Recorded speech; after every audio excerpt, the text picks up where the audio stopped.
Hi friends, welcome back. तो आज का वीडियो है 10 चीजें जिसमें भारत जापान से आगे है। 10 things India does better than Japan. वाह, टाइटल तो बड़ा अच्छा है। तो फ्रेंड्स, जल्दी से देखते हैं ये वीडियो, पर उससे पहले पता है आपको क्या करना है।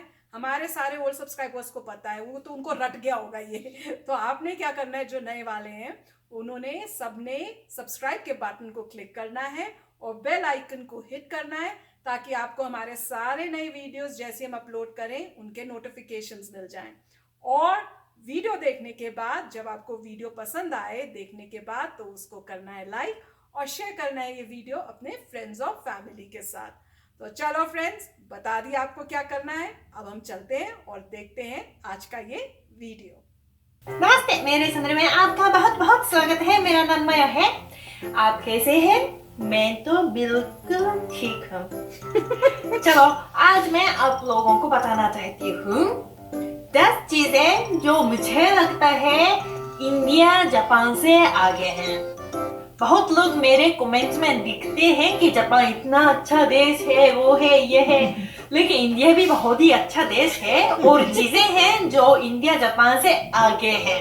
तो आज मैं इन चीजों को आपको बताना चाहती हूँ। ठीक है, तो शुरू करें। नंबर 1, इंडियन खाना। मतलब खाना अच्छा या खराब कहना मुश्किल है। ये टेस्ट मतलब पसंद की बात है ना, अच्छा बुराई की बात नहीं है। लेकिन मुझे लगता है खाने के बारे में इंडिया में 3 बहुत ही अच्छी चीजें हैं जो जापानी खाने में नहीं है। एक तो स्ट्रीट फूड। जापान में स्ट्रीट फूड बिल्कुल कम है। इंडिया में बहुत ही वैरायटी है। सस्ते में बहुत ही अच्छा, बहुत टेस्टी खाना खा सकते हैं। वो तो एक है। और खाने के बारे में दूसरा, vegetarian food. Vegetarian food India दुनिया में सबसे अच्छा है। जापान में थोड़ा बहुत शाकाहारी खाना है, लेकिन टेस्टी नहीं है और वैरायटी भी बहुत ही कम है। लेकिन इंडिया में बहुत स्वादिष्ट शाकाहारी खाना है जो मुझे लगता है दुनिया में सबसे अच्छा है। और तीसरा, वैरायटी। इंडिया में हर स्टेट में अपना अपना खाना मिलता है ना, इसलिए बहुत ही वैरायटी है। जापान में 47 प्रीफेक्चर्स हैं, लेकिन इतना अंतर नहीं है खाने में। हाँ, थोड़ा बहुत है, मतलब इसी जगह में ये फेमस है, वो है, लेकिन इतना अंतर नहीं है। लेकिन इंडिया में जगह के अनुसार बहुत वैरायटी का खाना है, मुझे ये अच्छा लगता है। तो कुल मिला के खाना मुझे लगता है इंडिया जापान से आगे है। नंबर 2, गाड़ी, रेलगाड़ी। इंडिया में बहुत ही रेलगाड़ी जो हम बहुत दूर जा सकते हैं और ट्रेन के अंदर सो सकते हैं, है ना। जापान में ऐसा ट्रेन बहुत ही कम है। हाँ, जापान में बुलेट ट्रेन से मतलब जल्दी जा सकते हैं और हवाई जहाज से भी जल्दी जा सकते हैं, लेकिन प्राइस बहुत ही महंगा है। और अगर सस्ते से दूर तक जाना चाहते हैं तो बस से जाना पड़ेगा, और बस में ऐसा बैठना पड़ता है ना। हाँ, थोड़ा सा रिक्लाइनिंग सीट है, लेकिन यूजुअली सोना बहुत ही मुश्किल है। लेकिन इंडियन रेलगाड़ी में बेड मिलता है ना। हाँ, तो सस्ते से दूर तक आराम से जा सकते हैं। तो इंडियन रेलगाड़ी बहुत ही अच्छा लगता है। मैंने भी कई बार इस्तेमाल की है। मुझे लगा मैंने भी कई बार खरीदी है रेलगाड़ी। वाराणसी से दिल्ली रेलगाड़ी से मैं गई हूँ, और दिल्ली से मुंबई जाने के लिए भी रेलगाड़ी बहुत इस्तेमाल करती थी। राजधानी एक्सप्रेस बहुत ही अच्छा था। हाँ। Number 3, driving skills.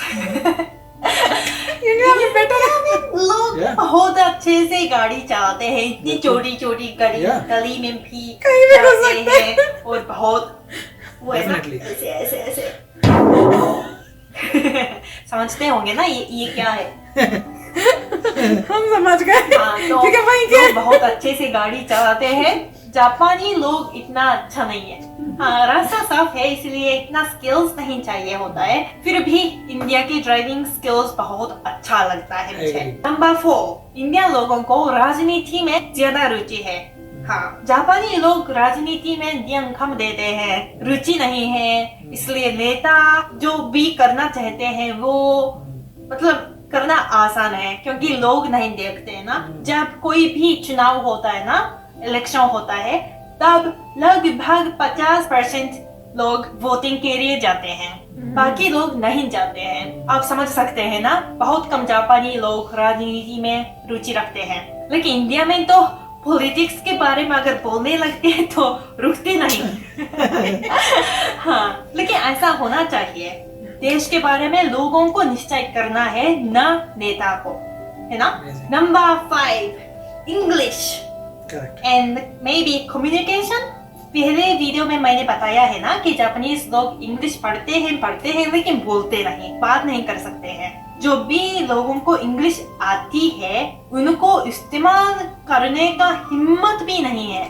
कि लगता है मेरी इंग्लिश बहुत ही खराब है, इसलिए बोलने में बहुत शर्म आती है, ऐसे सोचते हैं। इसलिए अगर उसको इंग्लिश थोड़ी बहुत आती है फिर भी नहीं बोल पाते हैं। लेकिन इंडिया में एक तो इंग्लिश आती है इन लोगों को, और अगर इस इंडियन को इंग्लिश कम आती है फिर भी बोलने की कोशिश कर सकता है। तो कम्युनिकेशन करने का हिम्मत बहुत है जो जापानी लोगों में नहीं है। Number 6, cricket. समझाने की जरूरत भी नहीं है, इंडिया का क्रिकेट टीम सबसे अच्छा है दुनिया में।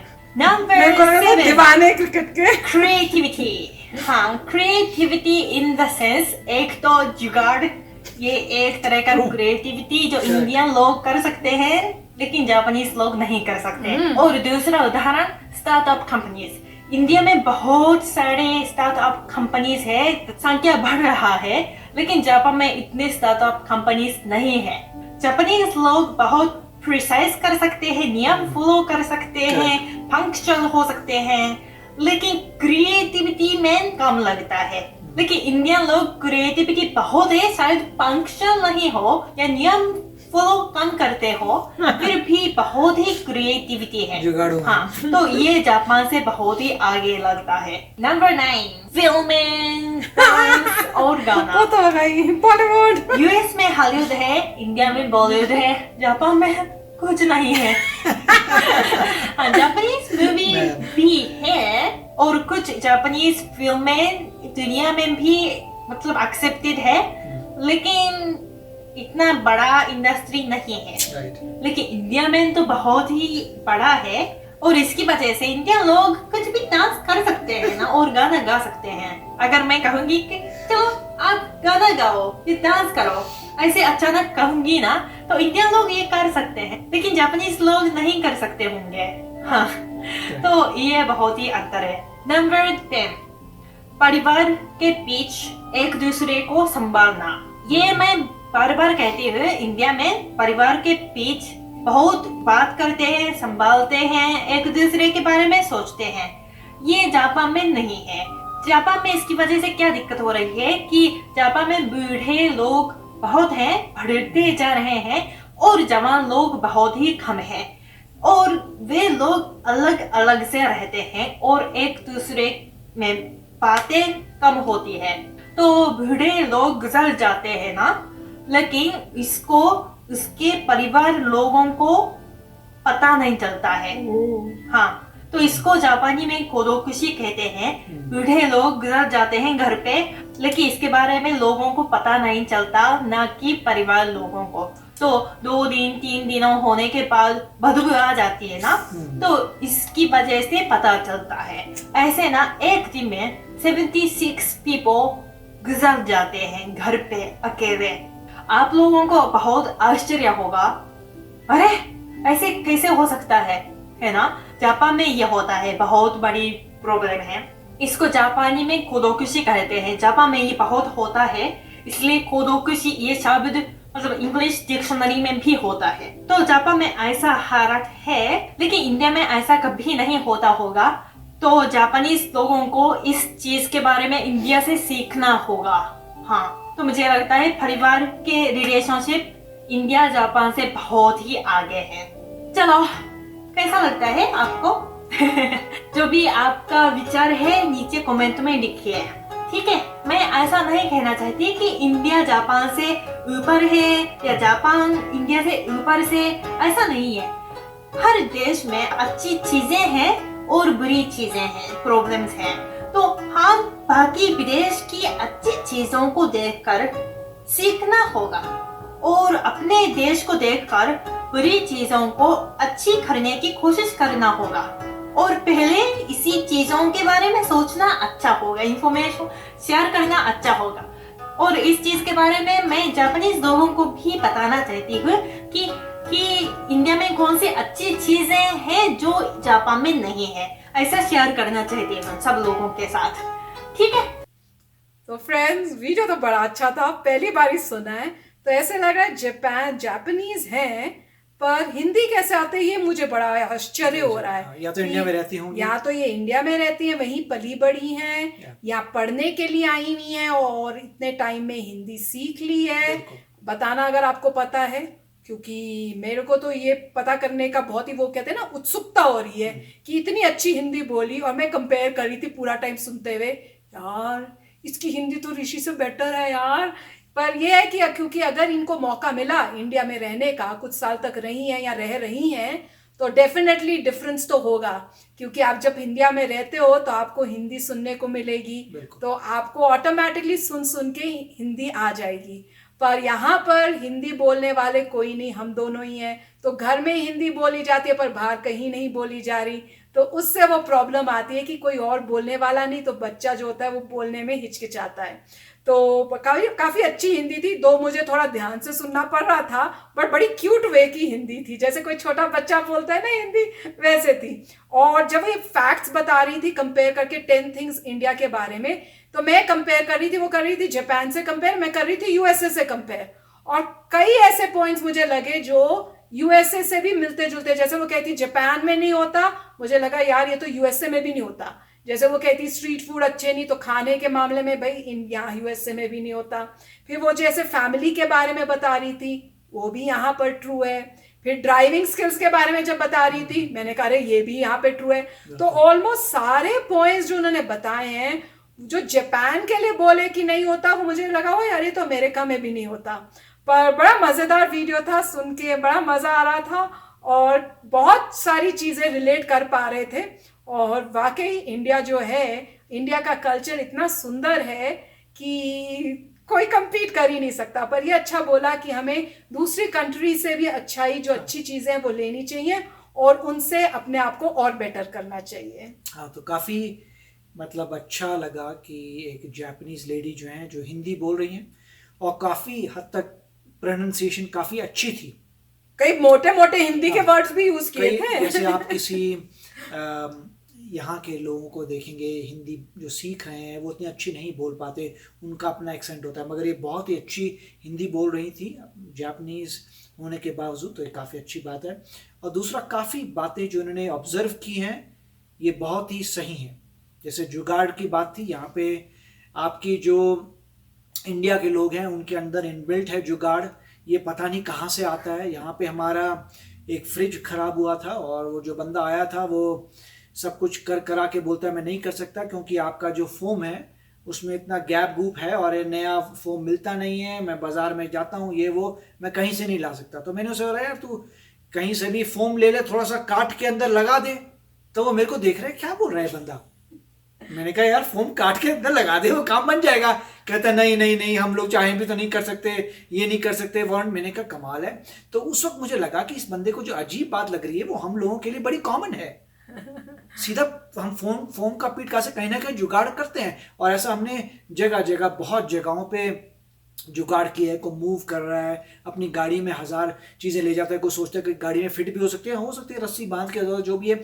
तो जुगाड़ जो है डेफिनेटली इनबिल्ट हैं। और दूसरी जो फैमिली की बात कह रही हैं, वो भी जब मैं 25 साल पहले 25-30 साल पहले यहाँ पे आया था, तो जब इंश्योरेंस करते हैं तो मैंने कहा था ठीक है इंश्योरेंस है तो हमारी इंश्योरेंस है और पेरेंट की भी इंश्योरेंस होगी और बच्चों की भी। तो उन्होंने पेरेंट की कहाँ से आ गई। मैंने कहा आपने फैमिली बोला है कि फैमिली को इंश्योरेंस मिलेगी, तो फैमिली मतलब हस्बैंड वाइफ बच्चे पेरेंट्स। कहते नहीं नहीं ऐसा कुछ नहीं है, पेरेंट नहीं है हमारे में, फैमिली का मतलब ये है हस्बैंड वाइफ और बच्चे। तो यहाँ पे ये काफ़ी ज़बरदस्त डिफरेंट कॉन्सेप्ट था कि आप किसी भी चीज़ में इंश्योरेंस की बात कर रहे हैं कि हमें फैमिली के लिए इंश्योरेंस चाहिए मगर पेरेंट इंक्लूडेड नहीं थे। तो ये बहुत मुझे वियर्ड लगा था 25 साल पहले कि ये कैसे हो सकता है कि फैमिली में तुम लोग पेरेंट इंक्लूडेड नहीं, और कौन इंक्लूड होगा।